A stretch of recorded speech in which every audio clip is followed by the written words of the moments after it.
Hello, my name is Elliot, and today I will talk about why DIY. Um, so, have you ever wondered why the streets of Cuba are full of classic American cars? Uh, you know, Cuba is actually known for their DIY skills, the people there. Because during the Cold War, the US embargo stopped the importation of non essential goods. And um, because of this, they had to maintain their old cars. So a lot of people left the country. A lot of people fled. So while this was happening, the cars that were left behind had to be maintained because no new cars were being brought in. So no new cars, no car parts, industrial items, complex electronics. So I won't get into too much details about this, but after the fall of the Soviet Union, uh, Cuba entered a deep economic crisis called the Special Period in Time of Peace. So they did anything and everything to keep their cars running, and uh, this pretty much applied to everyday appliances as well, everyday items, because, like I said, they couldn't get parts or anything. Um, the the crisis was so severe, as it became worse, the people's creativity grew. So this is where DIY comes in. Um, the government actually published a book by the army called "The Book for the Family."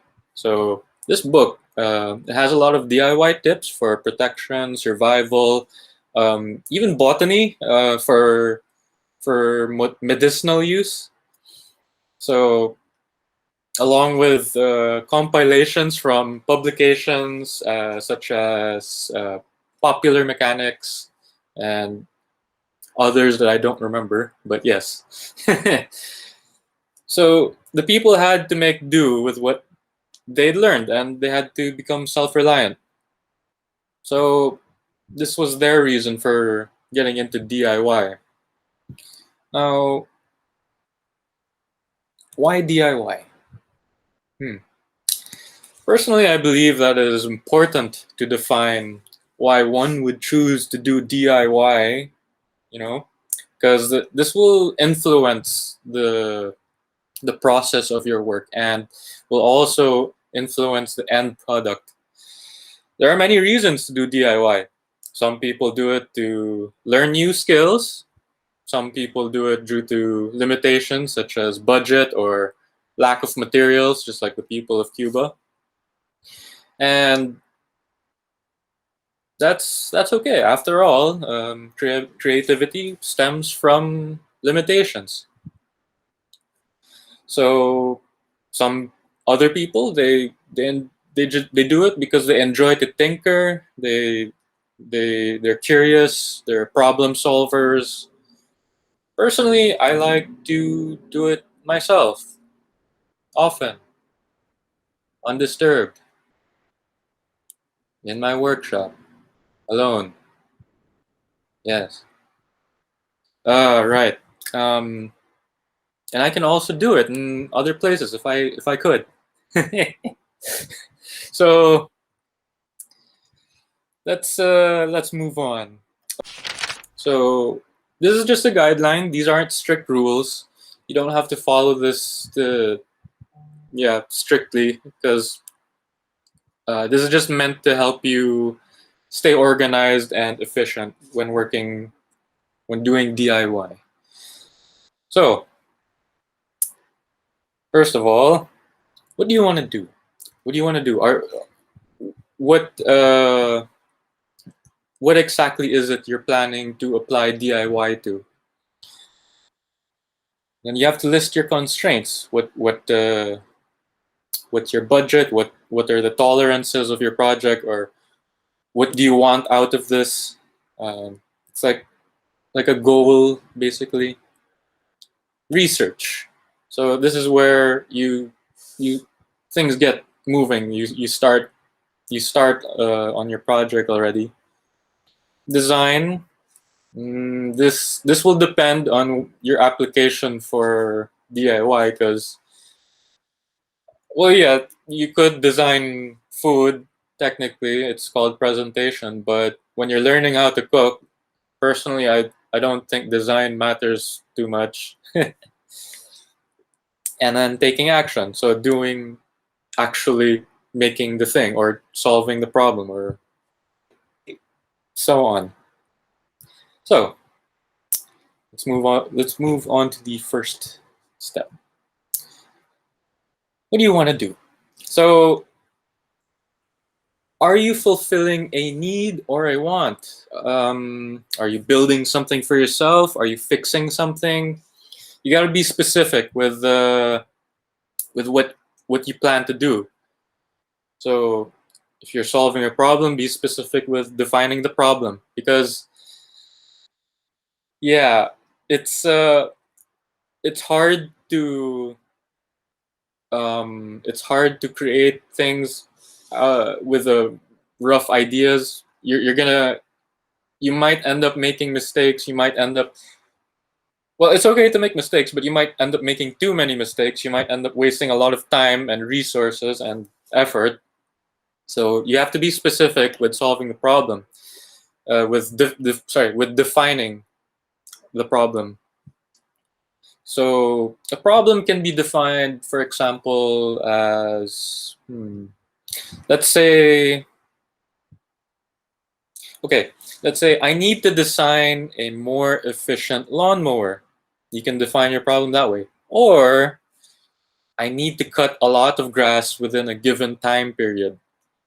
So depending on how you define your problem, you'll either be limited to certain solutions or open up too many possibilities on how to go about solving the problem. So that can be both a good and bad thing, because some people get overwhelmed with the possibilities. Some people, yeah, they end up being paralyzed with the amount of freedom they have. So it's best to balance it out, so that you have a better sense on where to get started. Because with too much freedom, yeah, there's you can start almost anywhere. It's like, yeah, it's very intimidating. So you have to be as specific as possible. Um, your end goal. So when you've defined everything that you want to do, this will this is gonna, of course, obviously, this will affect how you go about solving this problem. The process, actually, yeah. So, oh, right. The problem can be defined in multiple ways.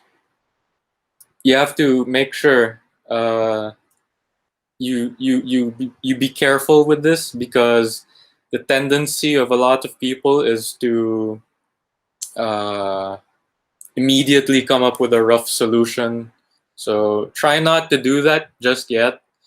Don't do that too early in the process, because it uh, it may cause you to force yourself to think of the problem in a way that it fits the solution you came up with, rather than the other way around. So you're basically limiting yourself. So moving on to the next step, list your constraints.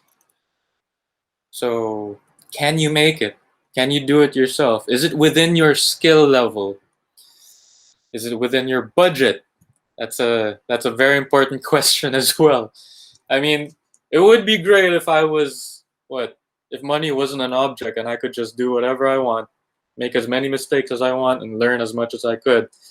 But for the common folk, you really have to consider your budget. It's best not to be wasteful.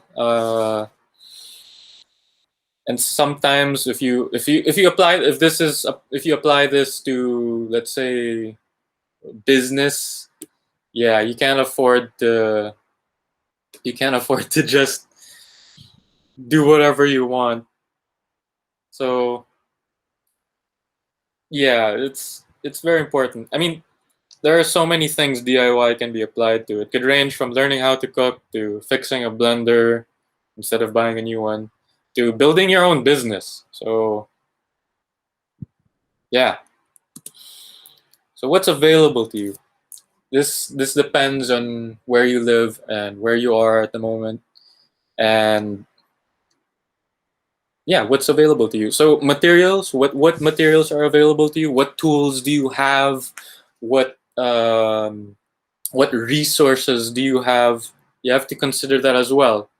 I mean, you want to build a very sturdy rack that can carry all your that's it, your tires, your wheels, and then you live in an environment which is humid most of the time. So you can't just use like any kind of wood, otherwise it'll rot and it'll give way. And you can't just use any kind of steel either because it'll rust. Because you have to remember, it's a humid environment. So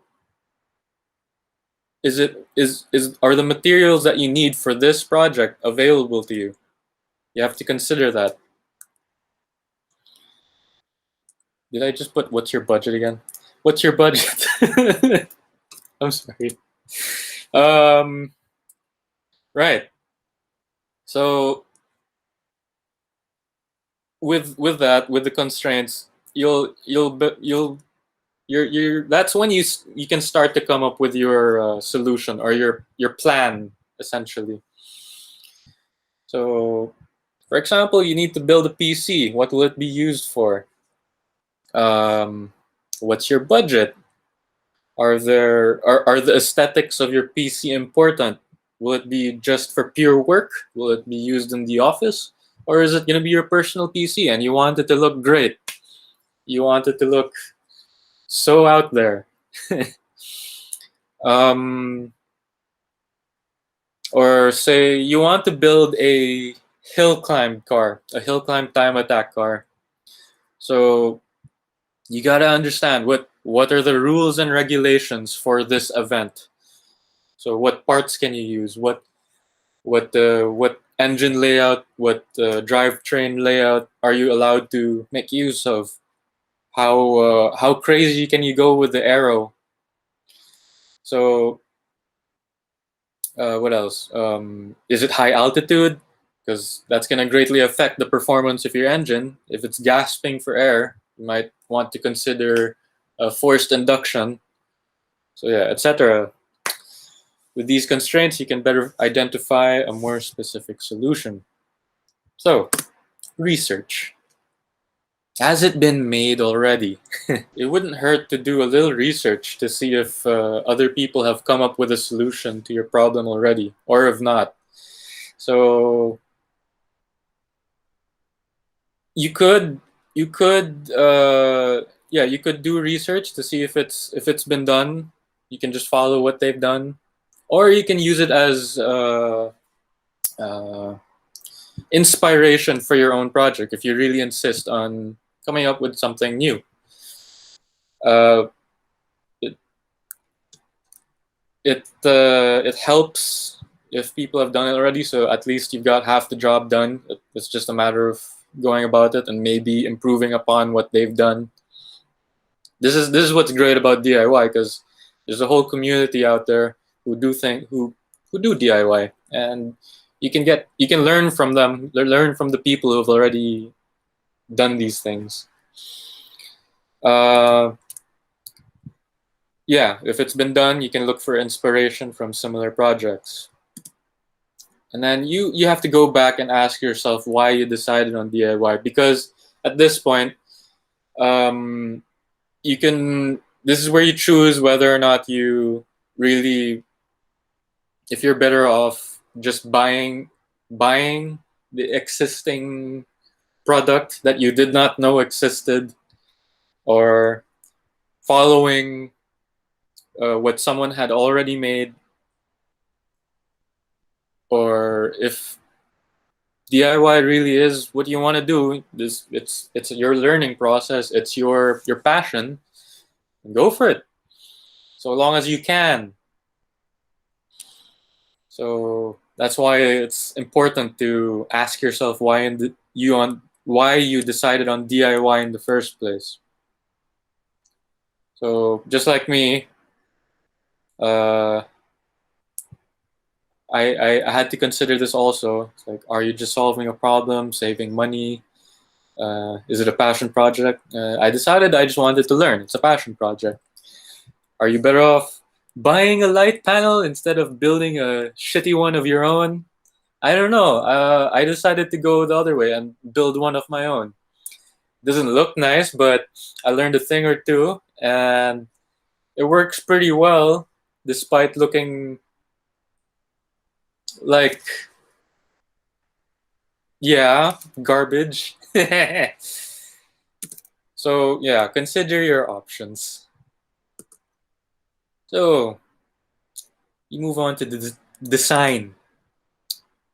If you're building something,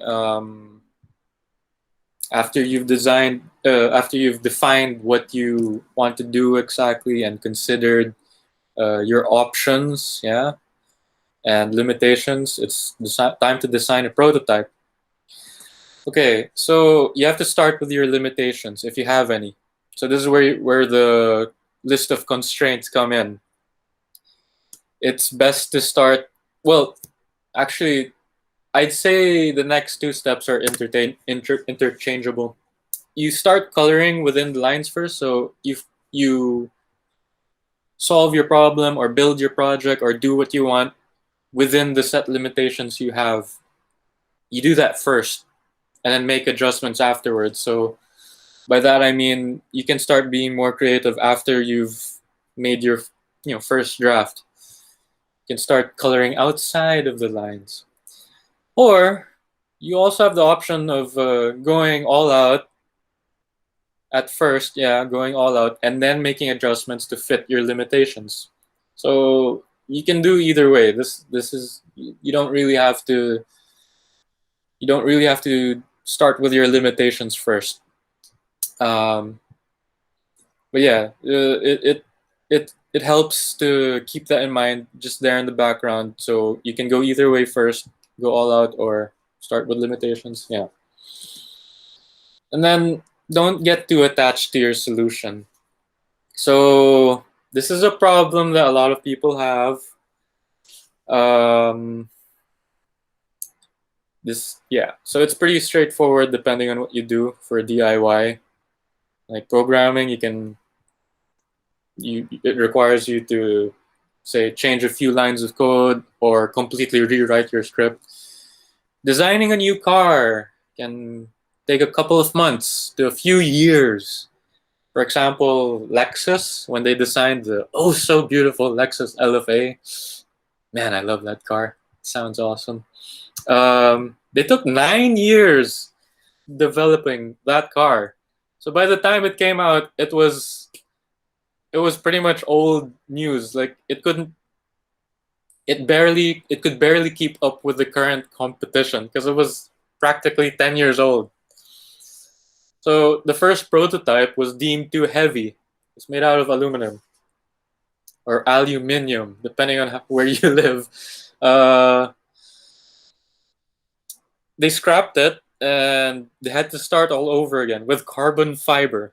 So yeah, they had to do it all over again. You can't be too attached to your first draft. This this is this is my point. You can't you have to be willing to uh, change up your design. So your initial solution or design, uh, you might need to make changes to it because you'll only end up wasting time and effort trying to make something that was never meant to be work. So don't be afraid to let go.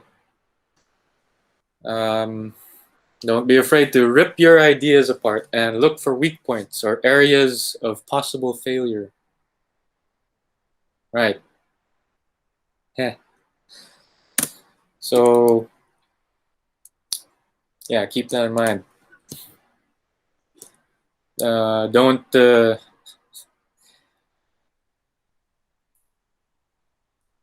don't get too attached. So taking action. After finalizing your design, it's time to take action and build an actual prototype. But yeah, this is situational. I mean, depending on what you're doing, it's situational and sometimes not even necessary. Um, in some cases, uh, rather, you, for example, you don't need to do this if you're planning to do an oil change on your car.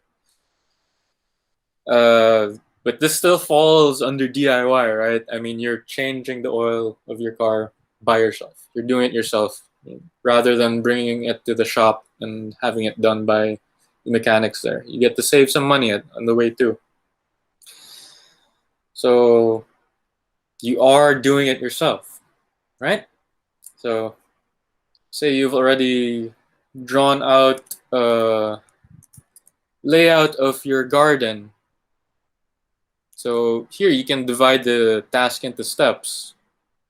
Instead of making a prototype, you divide the task into steps so you won't be overwhelmed. Especially if your garden is huge. Goodness, it's better to start working piece by piece. Uh, stay efficient and save the time and effort instead of going here and there, going back and forth, wasting all that time and possibly killing your plants in the process. Yeah, that's a pain, but learning process. It's all part of it. Go back to the drawing board if it isn't to your liking. So once you've made it, if and you've put it to use, say you've made your own desk, and there are certain things that certain quirks about it that you don't quite like.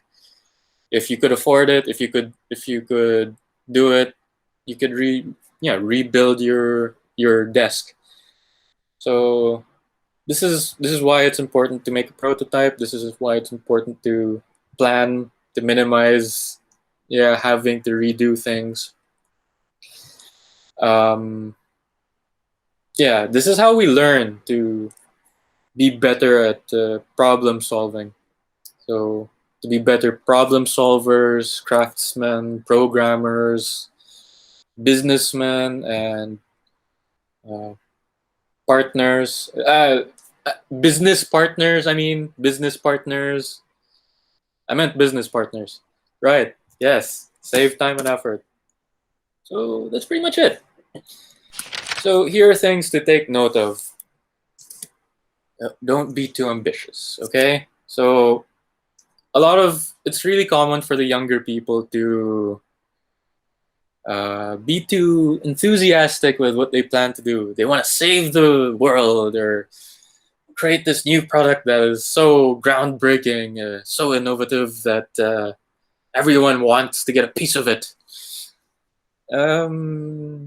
Yeah, don't be too ambitious just yet. Like, if you want to learn how to cook, but know nothing at all when it comes to the kitchen, start with simple dishes. Just fry an egg, move on to maybe cooking pasta, and yeah, instant noodles. I don't know. But yeah, start with the basics first and work your way up. Admittedly, this was my problem when I started out. I always was too ambitious, and because of that, I never got anything done. So, yeah. With that, you have to be humble. Consider your skill set.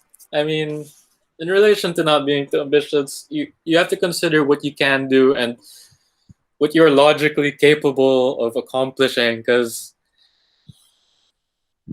uh, you can't just suddenly dream up of building a self-flying surveillance drone with obstacle avoidance without any knowledge of programming or even assembling and manually flying drones. I mean, come on. Let's be real here.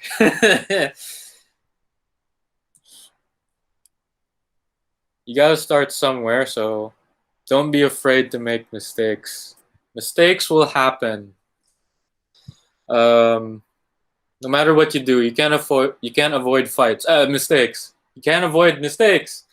Mistakes will occur. You can consider yourself lucky or experienced if you manage to get it in one go. So don't expect anything to go smoothly at first, no matter how straightforward it seems. You will encounter a lot of bumps on the road, a lot. But this is how we learn. This is how we grow. You know, nothing in life is perfect except God. So don't just give up and move on. Keep trying. You know.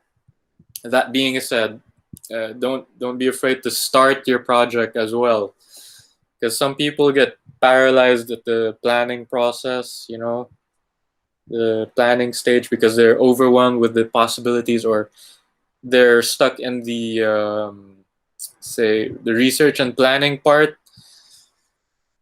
Yeah, you gotta start. I mean, if you worry too much about making a mistake or something going wrong, you're not gonna get anywhere, and years will go by, and you're just gonna regret. Yeah, uh, sometimes the best course of action, if you really want to do this project, is to just dive in with basic plans. You know, you don't want to end up filled with regret. Consider that this thing maybe isn't for you also, because this is, yeah, going back to the start, this is why I find it important to ask yourself why you're doing DIY in the first place. I mean, if you really can't do it, maybe it's not for you, or if it isn't necessary, don't force yourself to fix things or on your own, or build whatever on your own. Because yeah, what's the point of doing these things if you don't enjoy it, right? uh, you need to be honest with yourself. You need to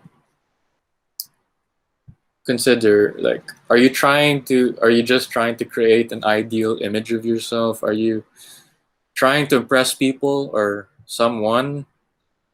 Maybe you just enjoy coming up with ideas, but you're not good at the execution phase, or at the actual creation process. So you're more of an ideas person. Um, at the end of the day, there's so many things you can do and so many things you can learn.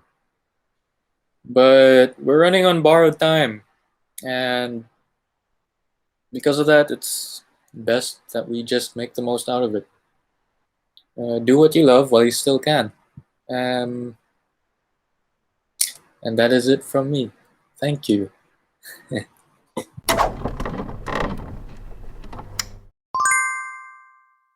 The first thing that I thought of would be project management, right? You mentioned resource constraints, budget. So I'm not sure if you guys are familiar too, with the. Have you heard of this term, the golden project management triangle? So Nope.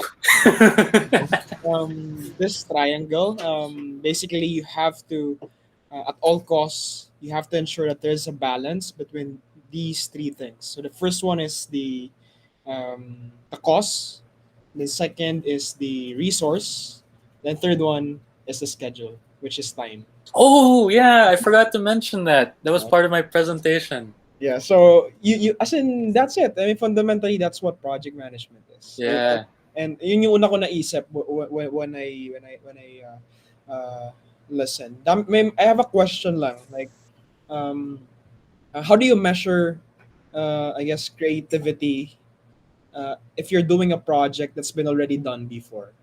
I mean, if Oh, it's a DIY project, right? You usually go for the past projects of other people to get inspiration. But I mean, how can you really say that it's creative enough? hmm. Well, I'd say you can. It's kind of like how some people take inspiration from other uh, forms of art. Say, musicians are inspired by previous songs that have been written. Artists or filmmakers are inspired by previous films. I mean, Yeah, heck, they even go as far as to make references. So, I mean, if you know the show Community, I don't watch it, but I've heard so much about it. They make lots of references there, so that yeah, because their goal there, the reason why they want, from my understanding, the reason for the many references is to make the show more relatable. So you can have many reasons for going back to other people's work, but right. yeah, you can remix it, make it better, make it more suited for yourself, and make it fit your limitations. Yeah, Um, I don't know about measuring creativity because I personally uh, I've never considered measuring creativity before when it comes to a project because I just think about the end product and the process, but never, ooh, how creative will this be? So I guess I guess that comes in after you've finished your product or your project rather. yeah, So you can say you've hit certain limitations. You couldn't follow what the previous guy did to every single step of the way. So you made do with your own, or certain things were unavailable to you. What you do there can show how creative you are. Because, like I said, limitations are yeah they bring out creativity. yeah, So from there you can see where you've been creative, where you've decided to do this instead of this. Your decisions and uh, process will tell you how creative you were basically in the yeah. project. Yeah. Yeah, I really like that. Like, imagine if you only have like three different materials. I mean, if you can come up like with so much end Yeah, product. dude. It's called MacGyver. You MacGyver that, dude. True story. I want to share. Yeah, yeah, go ahead. My car broke down sa overpass ng Shaw Oh, I can right imagine. there at the ramp, and it was on the incline, so it was like this. I can imagine the stress. So I was like, "What am I gonna do?" So I brought out my hazard stuff, and It's so that the cars can avoid me. And I switched the hazard on, opened up the hood, and I checked. I blew a hose. It's like, what the what am I gonna do? Where am I gonna get an extra hose? And then what's funny was, some guy passed by pa yung Motolite. He stopped by and he's like, "Oh, sir, do you need help with your car or anything?" It's like, "Yeah, one of the hoses exploded and stuff because malutong na yung rubber." So he was like, "Oh, sorry, we just do batteries. Yung shop namin nandyan lang if you need anything or whatever." And then he went on his way. So I was like, "What am I gonna do? What am I gonna do?" I was panicking a bit, and then my mom was with me pa. She was just there in the passenger seat. So I was like, hmm, think. I need to cover up this hole, but I don't have duct tape. And then uh, I realized mom bought some bread. So we have a bag. What can I do with a bag? So we had two bags. Mom transferred the bread into another bag, and I used this larger bag to wrap up the hole. And then I used my hanky to tighten it, and it worked. it, And I drove home all the way home. yeah, It yeah, was the most amazing moment of my life. Like, huh, I actually MacGyvered of that situation. Yeah.